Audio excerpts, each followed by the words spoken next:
የኦርቶዶክስ ቤተክርስቲያንን ስም ለማጠልሸትና ለማጥፋት ከዛሬ 8 ዓመት በፊት አርፏል የተባለን ግለሰብ ያው ሰው ይኖራል ያድጋል ምናምን ከዛ ያገባል ይወልዳል ይሞታል እና ከዛሬ 8 ዓመት በፊት የነበረን ነገር አርፏል በሚል እንደ አዲስ ሲያነባ እንደ አዲስ ያለቅስ ነበር። በተለይ እባክህ ወንድማችን እንዲህ ያደረክ ያለው ወንድማችን ለዘመናት እንዲህ ያደረክን ይኖርኮ ማለት በእድሜ ትልቅ ሰው ነህ፣ በጣም ትልቅ ሰው በኑሮም በጣም ብዙ ነገር አሳልፈሃል። እኔ ከብደኛል እና ካንተ ኋላ የመጡ ሰዎች ካንተ ኋላ የመጡ ህፃናት ቁም ነገረኛ ሆነው በጣም ብዙ መጽሐፍ ቅዱስ ያሰቦች ላይ ሲያወሩ አንተ ስቲል አሁንም ጥላቻ ላይ ነው የቆምከው።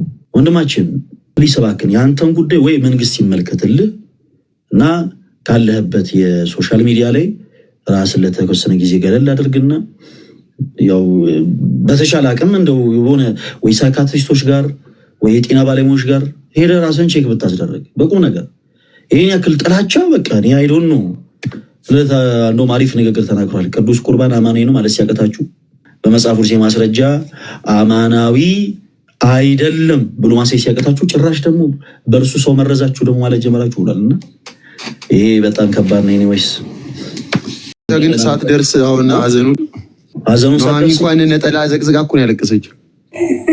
አይደለም ይሄኒ እኔ ለአበበ ገላው ነው ያለቀስኩት። አሁን ደግሞ ገላው አበበ ሆኗል። ለየትኛው ድጋሚ ላልቀስ እና የሄደበት መንገድ በጣም ያሳዝናል። ያው ደግሞ ጌታም ደግሞ አዋርዶታል። እኛም ደግሞ ዝም አንለውም። ቤተክርስቲያንን የሚያዋርድ ሰው የቤተክርስቲያንን የሚናገር ሰው ያው እስከ መጨረሻው እንሄድበታለን። ለዛ ነው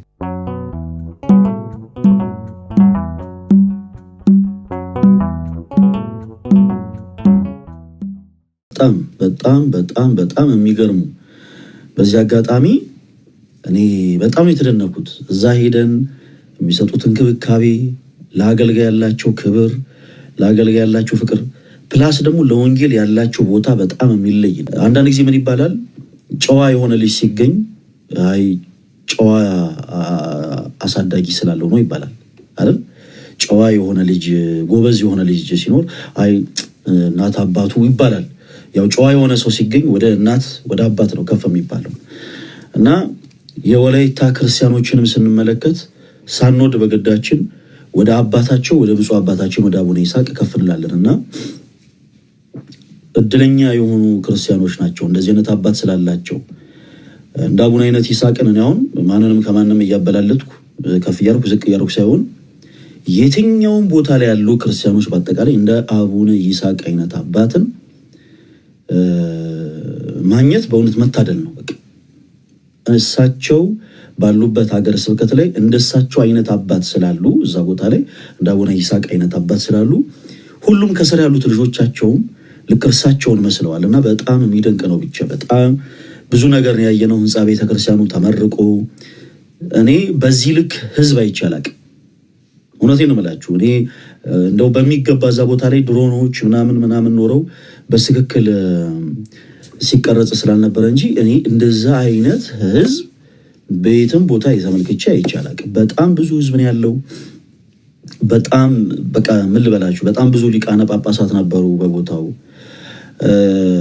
ህንፃ ቤተክርስቲያኑ መሰረተ ድንጋይ ከተጣለለት ከ37 ዓመት በኋላ ነው እንግዲህ በባለፈው የተመረቀው።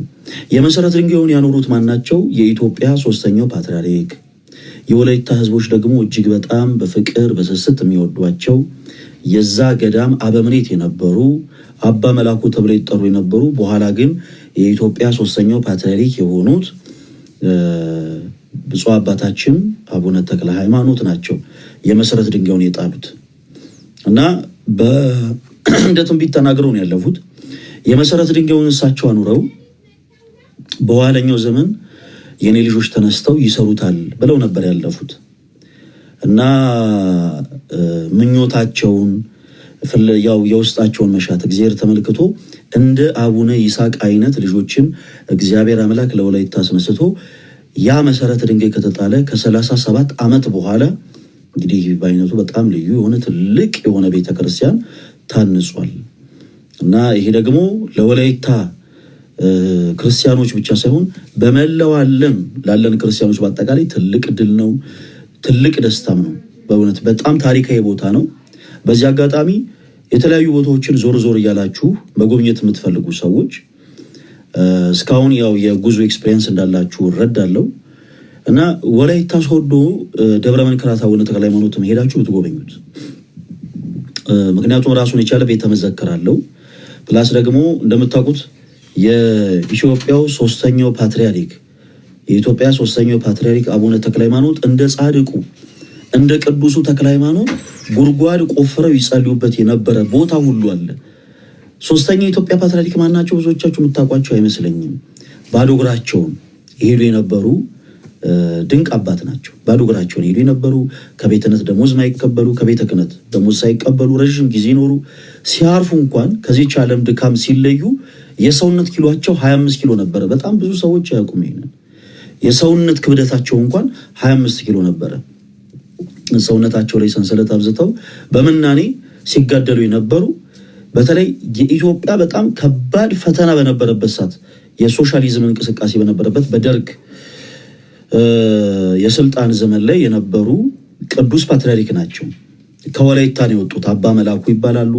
እዛ አሁን ህንፃ ቤተክርስቲያኑ የተመረቀበት ቦታ ላይ የዛ ገዳም አበምኔት ነበሩ እና ደግሞ በጣም የሚገርማችሁ ነገር እኛ ልንረዳ የሄድንበት የአብነት ትምህርት ቤትንም ሁሉ ሳይቀር የመሰረቱት አባ ተክለ ሃይማኖት ናቸው፣ ፓትርያርኩ ማለት ነው። የዛን ጊዜ የገዳሙ አበምኔት ሆኖ ደሞዛቸው 3 ብር ነበረች። ከ3 ብር ደሞዛቸው ላይ 2 ብሯን ለአብነት ትምህርት ቤት እያደረጉ የአብነት ተማሪዎች እንዲማሩ ያደርጉ ነበረ እና ያኔ ከተማሩ የአብነት ትምህርት ቤቶች ውስጥ ደግሞ አንዱ የአሁኑ የወላይታ ሀገረ ስብከት ሊቀ ጳጳስና የቅዱስ ሲኖዶስ አባል የሆኑት አቡነ ይስሐቅም ጭምር ይገኙበታል እና በጣም በጣም በጣም በቃ ይሄ በተከታታይነት የመጣው ለአብነት ትምህርት ቤት ያላቸው ፍቅር ይሄ ክርስትናው እንዲስፋፋ ወንጌል እንዲስፋፋ ያላቸው ፍላጎት በጣም ነው የሚመሳሰለው እና አቡነ ይስሐቅም የወላይታ ሀገረ ስብከት ሊቀ ጳጳስ ከሆኑ በኋላ በአይነቱ ልዩ የሆነ ትልቅ የአብነት ትምህርት ቤት አሰርተዋል። በጣም በጣም በጣም በጣም ምን ልበላችሁ ደስ የሚል ድባብ ነበረው። ብቻ ደስ የሚል ድባብ ነበረው እና የወላይታ ክርስቲያኖች እዛ ስንሄድ በእውነት ላሳያችሁን ፍቅር በቁም ነገር ነው ብላችሁ ላሳያችሁን ፍቅር ላሳያችሁን እንክብካቤ በጣም በጣም በጣም ነው የምናመሰግናችሁ። አሁንም ሀገራችሁን የወላይታን ምድር እግዚአብሔር አምላክ አብዝቶ ይባርክላችሁ። እንደ ይስሐቅ ታዛዥ የሆነን ፍሬ እግዚአብሔር አምላክ ለሁላችሁ ይስጣችሁ። በጣም በቃ በደቡባዊ ቦታ ላይ የክርስቲያን ደሴት ናት ማለት ይቻላል ወላይታ። በጣም በጣም በጣም ደስ ይል ነበር እና እዛ ሄጄ አንዳንዶቻችሁ አንዳንድ ቪዲዮዎችን የተለያዩ ሰዎች እየለቀቁ ነበረና ፈለገ አትናቴዎስ መታጀብ ጀመረ እንደ ፕሮቴስታንት ነብዮች እንደ ፕሮቴስታንት ፕሮፌቶች ገንዘብ ከፍሎ ምናምን መታጀብ ጀመረ ምናምን ስትሉ አንዳንድ ነገሮችን ተመለከትኩኝ። በመሰረቱ እግዚአብሔር በሚያውቀው ያንን እንኳን ለማድረግ የሚያስችል የገንዘብ አቅም የለኝም።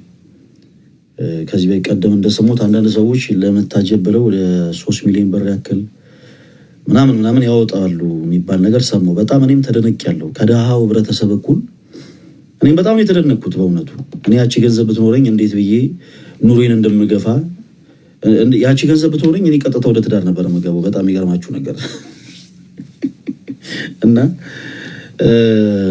የታጀበ ነበር ምናምን ስትሉ የነበራችሁ ሰዎች እኔ የታጀብኩ አልነበረም። ዙሪያ የነበሩ ሰዎች በአጠቃላይ ወዳጆቼ ናቸው። ዙሪያ የነበሩ ሰዎች በተጨማሪ ምናልባት ወዳጆቼ ካልሆኑ እዛው ሶዶ ላይ እኛን እንግዶችን ለመቀበል ሲያሰባብሩ የነበሩ እጅግ በጣም የሚገርሙ ክርስቲያን የሆኑ አገልጋይ የቤተክርስቲያን አገልጋዮች ናቸው እና እኔ ምንም የምታጀብበት ሪዝን የለም። እኔ እግዚአብሔር ይመስገን ራሴን በራሴ መከላከል እችላለሁ። ምንም አድርጋችሁ ልትመጡ ትችላላችሁ። ምንም ሆናችሁ ልትመጡ ትችላላችሁ። እግዚአብሔር ምስክሬን ይሄ ራሴን በራሴ መከላከል እችላለሁ። ምንም አይነት የሰው እርዳታ አያስፈልገኝም። እንዲህ ስላችሁ ራሴን በራሴ መከላከል እችላለሁ ስላችሁ ደግሞ ነገር አይሽተታችሁ። አንድ ስፔሻል ፎርስ ላይ የነበረ አንድ ሰው ምን ሲል ሰሙት መሰላችሁ? እኔ 13 አይነት ራስን በራሴ መከላከል ሲስተሞችን አውቃለሁ አለ እና ከ13ቱ በቃ ከሁሉም የሚበልጠው ራስን በራስ መከላከል ትልቁ ሲስተም ሮጦ ማምለጥ ነው ያለው።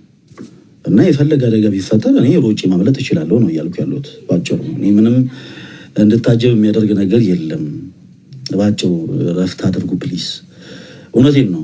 እኔ በመሮጥ የሚያክለኝ ሰው የለም። እና የሆነ ችግር ቢፈጠር ምንም ምንድነው ምን እየተካሄደ ነው ምናምን ሁሉ አለልም። በቃ በጌታ ሰላም እንደው እናንተ እንኳን ባትፈልጉኝ ለእናቴ ስል ሮጬ ያመልጣለሁ። እና ራሴን በራሴ መከላከል ስለምችል ምንም አይነት እጀባ አያስፈልግም ነው ባጭሩ። ምንም አይነት እጀባ አያስፈልግም። እዛም ስንሄድ እግዚአብሔር በሚያውቀው በጣም የሚወዱን ሰዎች ናቸው ዙሪያችን የነበሩት፣ ወዳጆቼ ናቸው። እዛ ቦታ ላይ የነበሩት ወዳጆቼ፣ ጓደኞቼ ቃል ለማስረከብ ስንሄድ አብረው እቃ ከኔ ጋር ይዘው ተሸክመው ወጥተው ወርደው የነበሩ ሰዎች ናቸው እዛ የነበሩትና የወላይታ ደግሞ በድቁና ምናምን የሚያገለግሉ በዝማሬ የሚያገለግሉ ሰዎች ናቸው በዙሪያ የነበሩት። እና ማንም አላጀበኝም፣ የመታጀብም አላማውም የለኝም። ቅድም እንዳልኳችሁ የሆነ ቲክታክ ላይ የሆነ ትሬንድ ነበረ፣ የሆነ አደጋ ሲፈጠር በቃ ራን የሚል ማለት ነው አይደል? እና ቅድም እንዳልኳችሁ እኔ ራሴን በራሴ መከላከል እችላለሁ።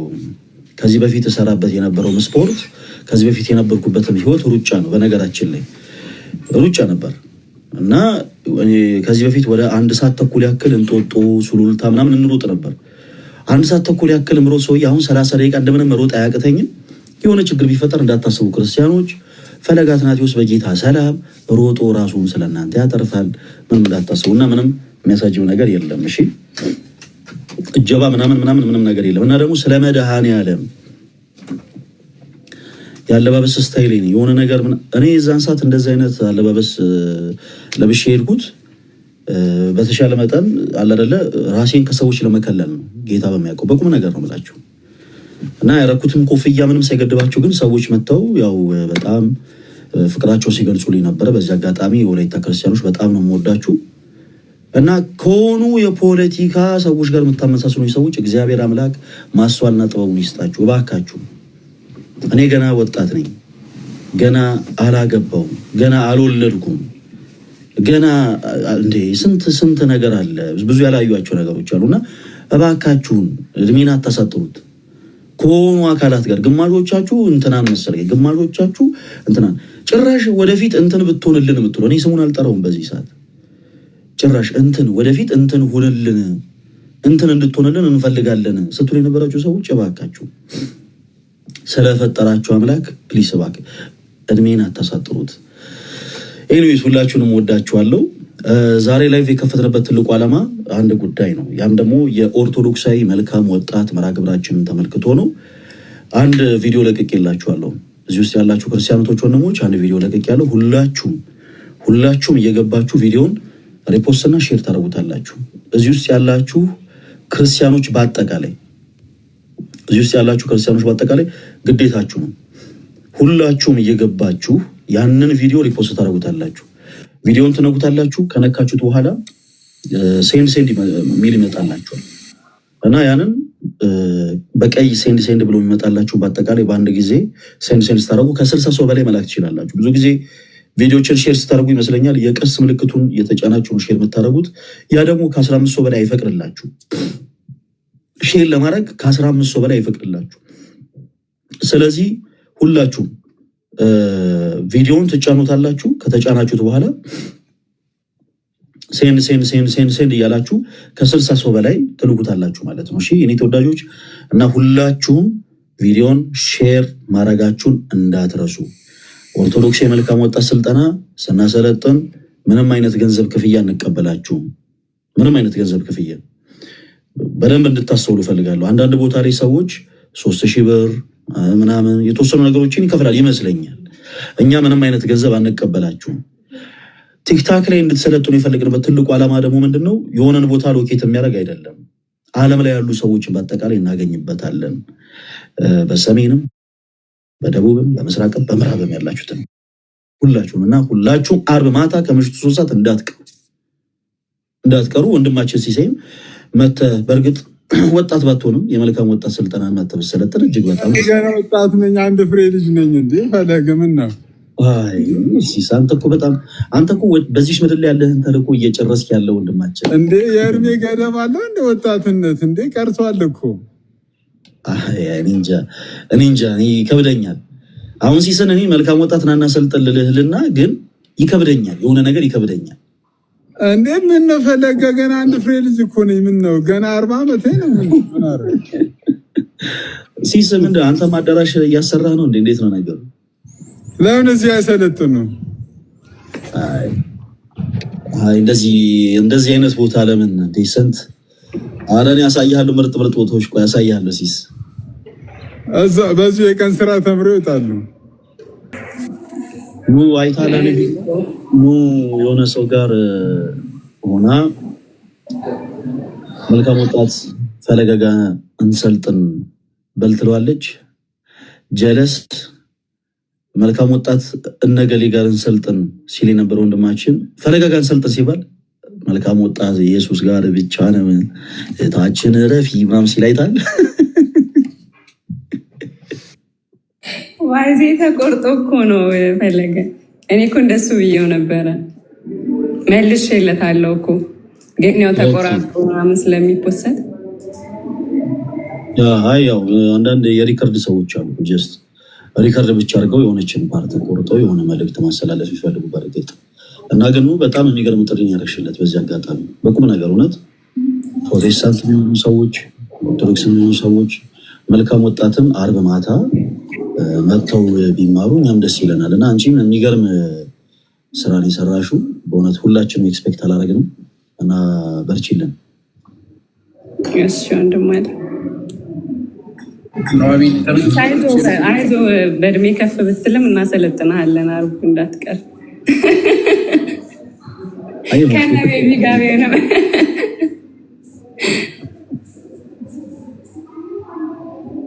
እድሜ ይገድባል እንዴ የፈለገ ያንተ ሁሉም ፓስተሮች አይ ያው ወጣት አለ አይደለ? ወጣት ማለት ወጣት ነው። የቤተክርስቲያን አደራ የሚቀበል አዲስ የሆነ ጀነሬሽን ማለት ነው። ያው በዛ መካከል ደግሞ አንዳንድ ጊዜ አለ አይደለ? እንደናንተ ደግሞ አንዳንዴ ወጣትነታቸውን ጨርሰው ደግሞ ወደ ጉልምስናው ደግሞ የገቡ ደግሞ ሰዎች አሉ። እኔን አይወክልማ። አይወክልም። እኔ አንድ ሬጅ እንዳልሆንብህ። እንዴት ነው የማይወክል?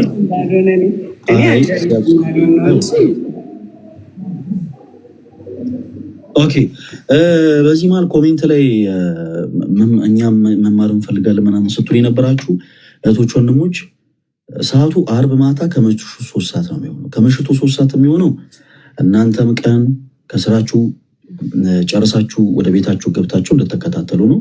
በዛ ሰዓት ደግሞ በውጭ ዓለም ደግሞ ያሉ ሰዎች አመቺ ሰዓት ስለሚሆን ነው። ስለዚህ ሰዓቱ ኢትዮጵያ ውስጥም ከኢትዮጵያ ውጭ ያሉ ሰዎችን ያማከለ ስለሆነ በዛ ሰዓት ነው የሚሆነው። እሺ ከዛ ሰዓት ውጭ አይሆንም። ከዛ ሰዓት ውጭ ይስተካከል ከተባለ ግን ለአንዱ ብቻ አይደለ ይሆናል። ስለዚህ ማታ 3 ሰዓት ላይ የምናደርገው ለዛ ነው። ግፋቢል ካስተካከል ነው 1 ሰዓት ቀደም ብለን ነው የምንጀምረው ነው ባጭሩ። ያው ማታ 2 ሰዓት ነው የምናደርገው። እንደው በጣም ካስተካከል ነው አርብ ማታ 2 ሰዓት ድንገት ካስተካከል ነው ግን 3 ሰዓት ነው ለጊዜ የተባለው። በዚህ አጋጣሚ መመዝገብ እንፈልጋለን ምናምን የምትሉ ሰዎች ምንም አይነት ምዝገባ ምንም አይነት ነገር የለም። ምክንያቱም ምዝገባ የሚያስፈልገው ከእናንተ የሆነ ነገር ስንፈልግ ነው። ከእናንተ ገንዘብ እንድትከፍሉ ከእናንተ የሆነ ነገር እንድታረጉ የምንፈልግ ከሆነ ኦኬ ገሌ ይሄን ያክል ከፍሏል፣ ገሌ ይሄን ያክል ከፍሏል እያልን እንጽፋለን። ምንም አይነት ምዝገባ አያስፈልግም። ተወዳጆች መልእክቱ የደረሳችሁ ሁላችሁም በሰዓቱ 8 ሰዎችን ገስ ላይ እንቀበላለን። ተስፋ በመቁረጥ ስሜት ላይ በጣም በከባድ ልምምድ ውስጥ ላይ በጣም ከባድ በሆኑ ነገሮች ላይ ነው ያለሁት እና በቃ የእናንተ እርዳታ ያስፈልገኛል የምትሉ ሰዎች በአጠቃላይ መልእክቱን ስናስተላልፍ ዘር፣ ቋንቋ፣ ብሔር፣ እምነትን ሁሉ ከፋፍለን አይደለም የሰራ ነው። በየትኛውም አይነት ኮንዲሽን ላይ ያለ ሰው መምጣት ይችላል። እኛ ስፔሲፊክ አድርገን ፕሮቴስታንት የሆናችሁ ሰዎች ነው አንልም። ኦኬ ምክንያቱም ዓላማችን ከሆኑ ሰዎች ጋር ለመበሻሸቅ አይደለም የኛ ዓላማ። የሆኑ ሰዎች ኦርቶዶክስ የሆኑ ሰዎች ማብሸቅ ፈልገው ሊሆን ይችላል። ያ የነሱ ፍላጎት ነው። ተዋቸው በቃ። ተውም አትተውም ብሎ ራሱ ክርክር አያስፈልግም። እኛ ከየትኛውም አይነት ቤተ እምነት አማኝ ጋር ከየትኛውም አይነት የእምነት ተከታይ ጋር መበሻሸቅ አንፈልግም። ይልቁኑ ከሌሎች ጋር በመበሻሸቅ በምናጠፋው ጊዜ በጣም ተስፋ ቆርጠው ራሳቸውን እያጠፉ ያሉ ነፍሳት አሉ። እንዲገኙ እድል ሰጥተናቸዋል። በውስጥ መስመር በጣም ከባድ ለምሳሌ በጣም ደስ ያለኝ ልንገራችሁ። አንዲት ስጋዋን በመሸጥ የምትኖር እህት መልእክት አስቀምጣልኝ ልቤ እንዴት እንደተደሰተ ልነግራችሁ አልችልም። እስካሁን ይህች እህት በእንደዚህ አይነት ስራ ውስጥ ነው ያለችው። ቤተክርስቲያን መሄድ ትፈልጋለች፣ ቅዳሴ ማስቀደስ ትፈልጋለች። በጣም ከባድ እኮ ነው ጋይስ። ቅዳሴ ማስቀደስ ትፈልጋለች፣ ቤተክርስቲያን መሄድ ትፈልጋለች፣ ነጠላ ለብሳ ቤተክርስቲያን መገኘት ትፈልጋለች፣ በንስሐ ሕይወት መመላለስ ትፈልጋለች። ግን የሆነ የከለከላት ነገር አለ። የሆነ የከለከላት ያ ደግሞ ራሷን በራሷ የምትወቅስበት መንገድ፣ ይሄ መጥፎ የሆነ ጸጸት ማለት ነው። መልካም የሆነ ጸጸት በቃ ከኃጢአት የድፋምነት ስሜት ነፃ ወጥተን በክርስቶስ ኢየሱስ ታጥበን በንስሐ ሕይወት ተመላልሰን ስጋውን በልተን ደሙን ጠጥተን እንድንኖር ያደርገናል። መጥፎ የሆነ ጸጸት ግን ልክ እንደዚህ እና ይህችታችን መልእክት አስቀምጣ በጣም ነው ደስ ያለኝ ተወዳጆች። እንዴት ልቤ በሐሴት እንደተሞላ ልነግራችሁ አልችልም። የሐሰት ምስክርነት ሰዎች እንዲሰጡ ለየትኞቹም ሰዎች ራሱ ገንዘብ አንከፍልም። ምክንያቱም ሲመጡ እኛ ካሉበት ህይወት በመጀመሪያ ነፃ እንዲወጡ ነው የምንፈልገው እንጂ እዚህ ጋር ኑ ለፈለገ ምስክርነት ስጡ ምናምን ገንዘብ። እንዲህ አይነት የብሽሽቅ ሙሉ ውስጥ አይደለንም። እሺ እኔ ተወዳጆች እንዲህ አይነት የብሽሽቅ ሙሉ ውስጥ አይደለንም። እግዚአብሔር ቢረዳን እግዚአብሔር ቢወድ የተወሰኑትን አርብ ማታ ከምሽቱ 3 ሰዓት ላይ መጥተው እንዲገኙ እናደርጋለን እና ለእያንዳንዱ ችግር መጽሐፍ ቅዱስ የሆኑ መፍትሄዎችን ለማንሳት እንሞክራለን ጌታ ቢረዳ እና ኦርቶዶክሳዊ መልካም ወጣት መሆን የምትፈልጉ በዚህ አጋጣሚ በተመሳሳይ ስጋችሁን በመሸጥ የምትኖሩ እህቶች ካላችሁበት ነገር መውጣት ትችላላችሁ። ነገራችን ላይ አሁን ካላችሁበት ህይወት መውጣት ትችላላችሁ። አይ ነው በጣም ብዙ ነገሮችን ሰዎች በብዙ ነገር ያስሯቸዋል። በጣም የሚገርማችሁ እኔ እንደዚህ አይመስለኝም ነበር። ስጋቸውን የሚሸጡ እህቶች በቃ ጀስት መጥተው የሆነ ቦታ ላይ ተቀምጠው በቃ ስጋቸውን እየሸጡ የሚኖሩ ነበር የሚመስለኝ። ለካ የነሱ ኦነር የሚባሉ አሉ እና በብዙ ነገር ያስሯቸዋል። እንደምንም ብለው ከክፍለ ሀገር ካመጧቸው በኋላ በጣም ውድ የሆኑ በጣም ኤክስፔንሲቭ የሆኑ ልብሶችን ይገዙላቸዋል። ልክ ኢንቨስት ያደርጉባቸዋል ማለት ነው። ከዛ በኋላ ለእያንዳንዱ ነገር ለምሳሌ ከሆነ ሰው ጋር መጠጣት ሲፈልጉ ሆን ብለው ውድ የሆነ መጠጥ እንዲያዙ እንትን እንዲሉ ምናምን ይደረጋሉ። ብዙ ጭንቀት ነው ያለባቸው። ልጆቻቸውን ያስተምራሉ፣ ወላጅ እናታቸውን ያሳክማሉ። ብዙዎች በዚህ አይነት ህይወት ውስጥ ሆነው እና ልክ ከዚህ አይነት ህይወት ልክ መውጣት ሲፈልጉ እዛ ሬስቶራንት ውስጥ ወይ ደግሞ ሆቴል ውስጥ የተጠቀሙትን እያንዳንዱ በነፃ የተጠቀሙትን ነገር በአጠቃላይ ክፈሉ ብለው የሚያስጨንቋቸው ሰዎች አሉ። አሁን እንዲህ አይነቱ የኦርቶዶክስ የመልካም ወጣት ትምህርት ላይ የህግ አካላትም ጭምር ታስፈልጉናላችሁ ማለት ነው። ሲመጡ የተገዛላቸው ልብስ አለ፣ በጣም ውድ የሆኑ ልብሶች። እነሱ ረዥም ጊዜ ራሱ በመስራት ሊከፍሏቸው የማይችሉ በጣም ውድ የሆኑ ልብሶች አሉ። ከዛ ህይወት መውጣት ሲፈልጉ ኑ የልብስም ክፈሉ እያሉ የሚያስጨንቋቸው ብዙ ሰዎች አሉ። በጣም አሳዛኝ የሆነ ህይወት ውስጥ ነው ያሉት ብዙዎች። እኛ ሰዓት የለንም፣ ጊዜ የለንም ከሌሎች ሰዎች ጋር ለመበሻሸቅ፣ ከሌሎች ሰዎች ጋር ለሚሰነዝሩት አማርኛ በአጠቃላይ መልስ ለመስጠት ምንም አይነት ሰዓቱ የለንም፣ ጊዜውም የለንም፣ ታይሙ የለንም። እነዚህ እህቶቻችን ላይ ነው ፎከስ አድርገን የምንሰራው እና በዚህ አጋጣሚ ኦርቶዶክስ የሆነ አቅም ያስፈልጋል ማለት ነው። አንዲት እህታችን ከዛ ህይወት ውስጥ እንድትወጣ ሰዎች አምጪ 150 ሺህ ብር ካላመጣሽ አትወጪም፣ የለበሽው ልብስ ያረግሽው ጫማ እስከዛሬ የተጠቀምሽው ይኸው ተደምሮ ይሄን ያክል ካሉ ኦርቶዶክሳውያን ሁላችንም ተሰባስበን ልክ የታመሙ ሰዎችን ገንዘብ አሰባስበን እናሳክም የለ በነፍስ እንዲታመሙ እህቶቻችንንም ደግሞ እዚሁ ላይቭ ስትሪም ላይ ገንዘብ አሰባስበንላቸው ገንዘባቸውን ከፍለው ነፃ እንዲወጡ ማድረግ አለብን። የራሳቸውን ህይወት እንዲጀምሩ ደግሞ ሲባል በዚህ ጉዳይ ላይ የሁላቸውም እገዛ ያስፈልጋል ምለው በምክንያት ነው። ኦኬ የራሳቸውን ህይወት ይጀምራሉ ደግሞ ሲባል በቃ ነው ቤተክርስቲያን ወሰድናቸው ነጠላ ለበስናቸው በቃ በንስሐ ተመላለሱ ቅዱስ ሥጋውን ክቡር ደሙን ተቀበሉ ከዛስ በቃ ቻው ልንል አይደለም። ለዛ የሚባል ነገር የለም። ቻው ልንላቸው አይገባም። ሁልጊዜ ክትትል ያስፈልጋል። ኦኬ ለምሳሌ ህይወታቸው እንዲቀጥሉ የሆነች ነገር ህይወታቸው እንዲቀጥሉ የቺፕስ መጥበሻ ማሽን ሊሆን ይችላል ገዝቶ የሚሰጣቸው በጣም በጣም በጣም ኦርቶዶክሳዊ የሆነ ወንድም ኦርቶዶክስ የሆነች እህት ያስፈልገናል የሆነ ነገራቸውን እንዲቀጥሉ ማለት ህይወታቸውን ልጆቻቸውን እያስተማሩ ከሆነ ልጆቻቸውን በማስተማር እንዲቀጥሉ ቤተሰቦቻቸውን እያስተማሩ ከሆነ ቤተሰቦቻቸውን በማስተማር እንዲቀጥሉ ቤተሰብ እየጦሩ ከሆነ ቤተሰብ እየጦሩ እንዲቀጥሉ እየተቻለንን ሁሉ ልናደርግ ይገባልና እኔ ልቤ በጣም ነው የተደሰተው። በዚህ አጋጣሚ ይህን መልእክት ይህች እህታችን ከሰማች መተሽ ስላወራሽኝ መተሽ በጣም የሚገርማችሁ ደግሞ ጋይስ ከሌላ ቤተ እምነት የተመለሰች እህት ነች። እግዚአብሔር የተመሰገነ ይሁን። ከሌላ ቤተ እምነት የሌላ ቤተ እምነት አማኝ ነበረች። ከሌላ ቤተ እምነት ነው የተመለሰችው እና እኔ እንዴት ደስ እንዳለኝ ልነግራችሁ አልችልም። እንዴት ልቤ ባሴት እንደመላ ልነግራችሁ አልችልም። ከሌላ ቤተ እምነት የመጣች እህት ነች። ሰው የሁላችሁ መገዛ ያስፈልጋል። አሁንም በየትኛውም አይነት ህይወት ውስጥ ያላችሁ ከባድ ልምምድ ውስጥ ድረግ የምትጠቀሙ ሰዎች ልትሆኑ ይችላላችሁ። ሲጋራ በማጨስ ጫት በመቃም ሊሆን ይችላል።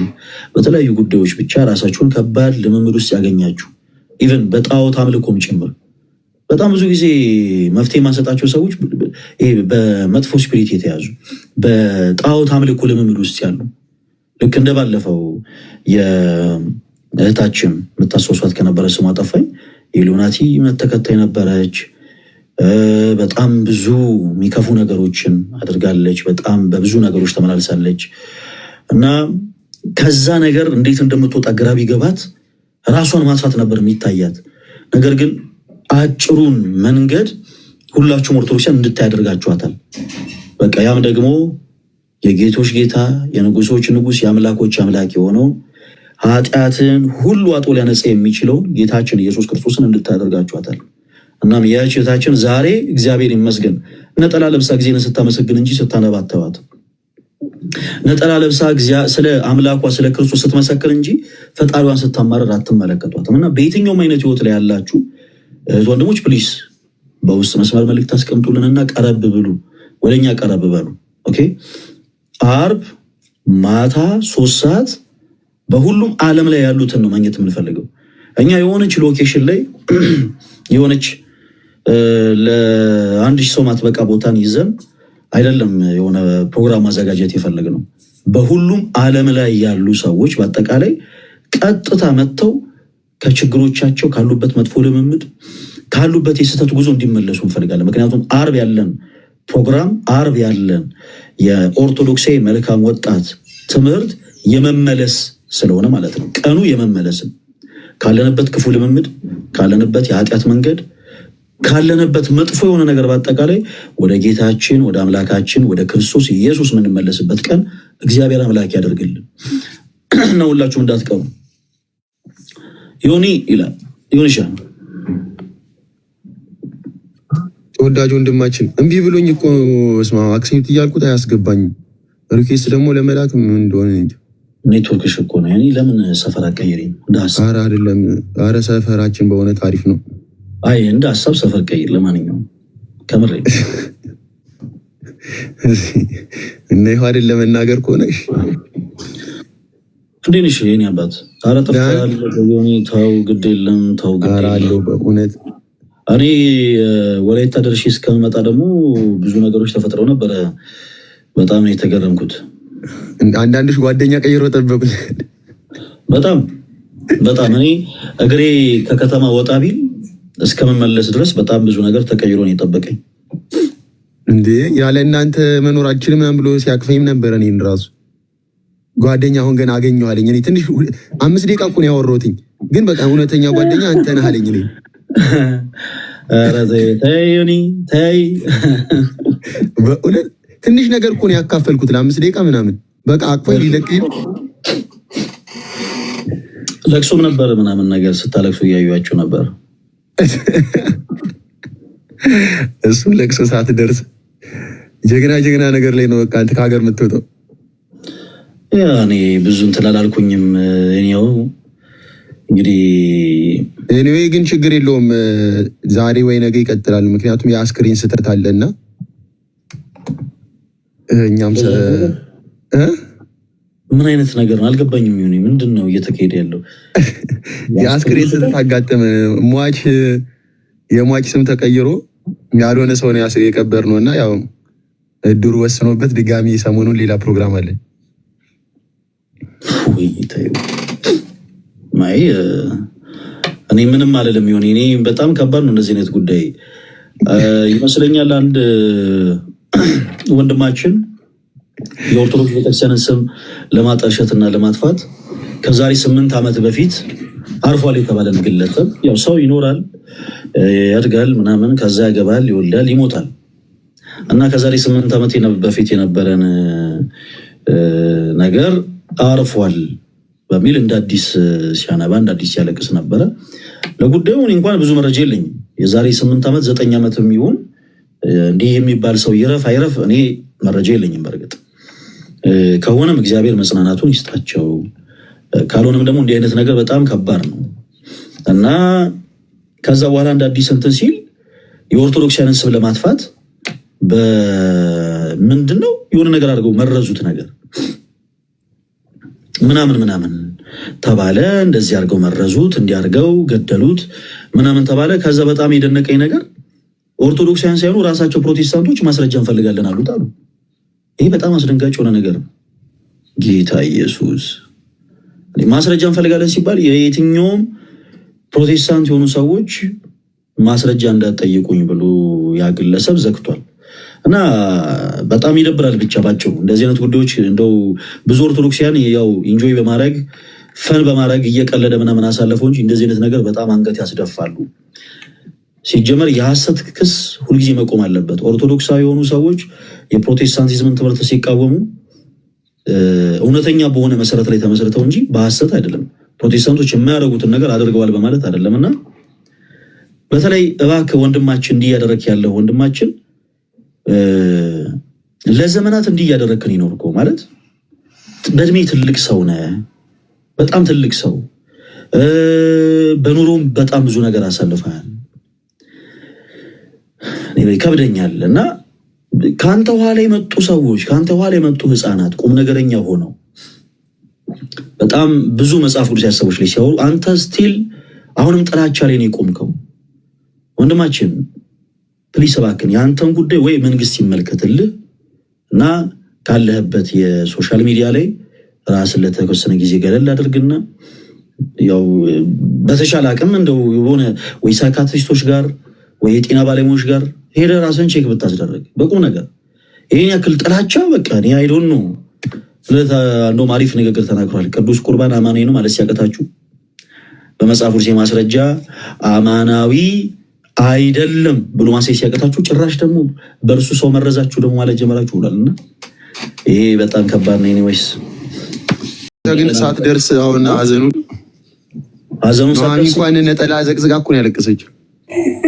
አይደለም ይሁን እኔ ለአበበ ገላው ነው ያለቀስኩት። አሁን ደግሞ ገላው አበበ ሆኗል። ለየትኛው ድጋሚ ላልቅስ? ገላው ደግሞ አዲስ ነው ወይስ ጉልላት ለማለት? ጉልላት አበበ ነው እንጂ አሁን ማክስም ተቀይሮ ጉልላት አበበ ሆኗል። ማለት ሲሆን ያው ለምሳሌ የኔን ስም አንተ ማለት ነው እንዴት ነው እንረሳሳለን እንዴ? ጓደኛ የሆነ ሰው እንዴት ነው አልገባኝም።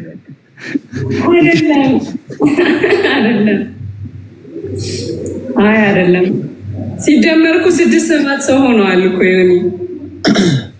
አሁን የሟቾች ቁጥር እንደውም እየጨመረ ነው ተባለ እኮ ትናንትና ወደ 7 ደርሰዋል። ምን እሺ በኮሮና ነው እንዴ? ሂደቱ እያደገ በጣም ስትዋሽ እኮ ስሙ ራሱ ይጠፋባል። ትናንት ስሙ ተቀይሮ ደግሞ በቃ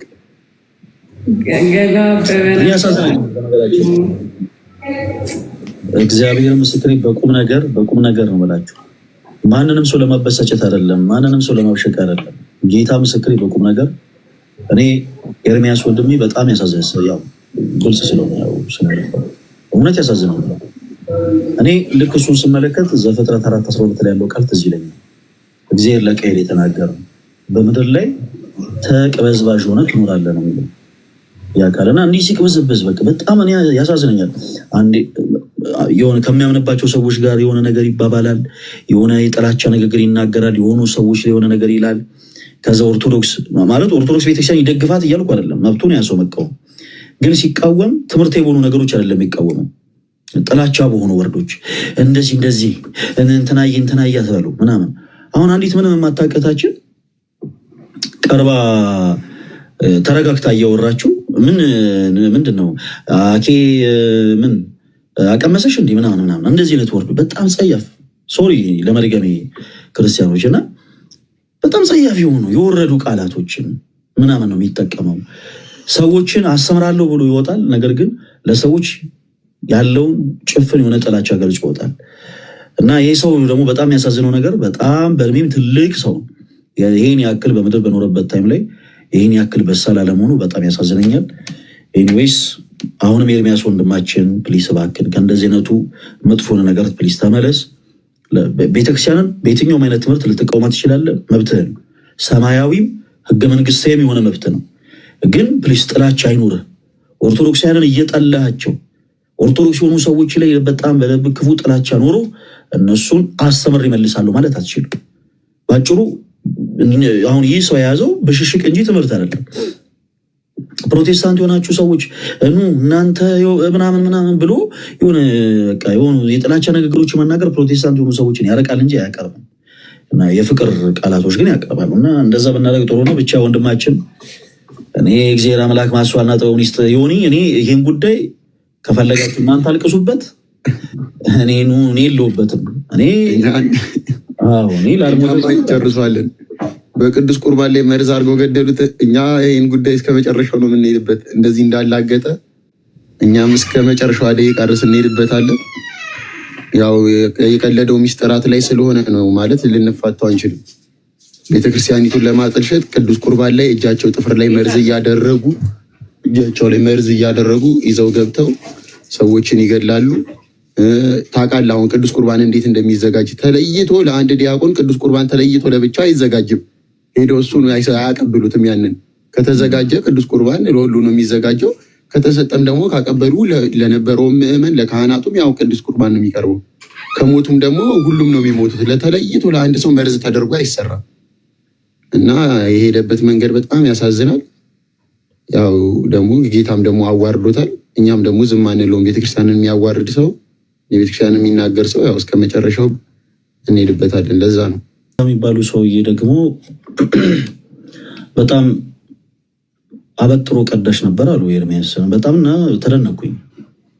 ቅዳሴ እሱ አይደለም እኔ አበጥሬ አልቀድስም። በጣም የገረመኝ ነገር እና ቅዳሴ አበጥሮ ነበር የሚቀድሰው። ሀብትሽ ቴንኪው፣ በጣም ቴንኪው ብራዘር። ቅዳሴ አበጥሮ ነበር የሚቀድሰው ምናምን ብለዋል። እንደውም እኔ የሚችል ከሆነ ኤርሚ ስለ ቅዳሴ ብናወራ ደስ ይለኛል። ከሱ ጋር ስለ ቅዳሴ ብናወራ እውነት እንዲህ አይነቱን ነገር ሲጀመር እኔ አላወራውም። እንደውም ተውት፣ አላወራውም። ለምን የድቁና ስሜ ቀለሜን ያለ ጊዜ ነው በቃኝ። ኤርሚያስ በቃ በጣም ጌታ ኢየሱስ፣ ምንም ከዚህ በላይ ለህዝብ የምናሳየው ነገር የለም። ታስታውሳለህ? የድቁና ስሜ ማን አለ? ቀለሙ የድቁና ስሜ ነው አለ። በቃኝ ይዛ የቤተ ክርስቲያኗ የመጀመሪያው የመጨረሻውም ስም እኮ ነው። ኧረ ሀብትሽ ምንድን ነው አካሄድ? እያማረኝ አይደለም እንዴ? አካሄድ ምንም እያማረኝ አይደለም። ምንድን ነው የነገር ትላለህ? ዩኒቨርስ ላይ ወርድ ነው እንዲ ሀብትሽ ትላለህ?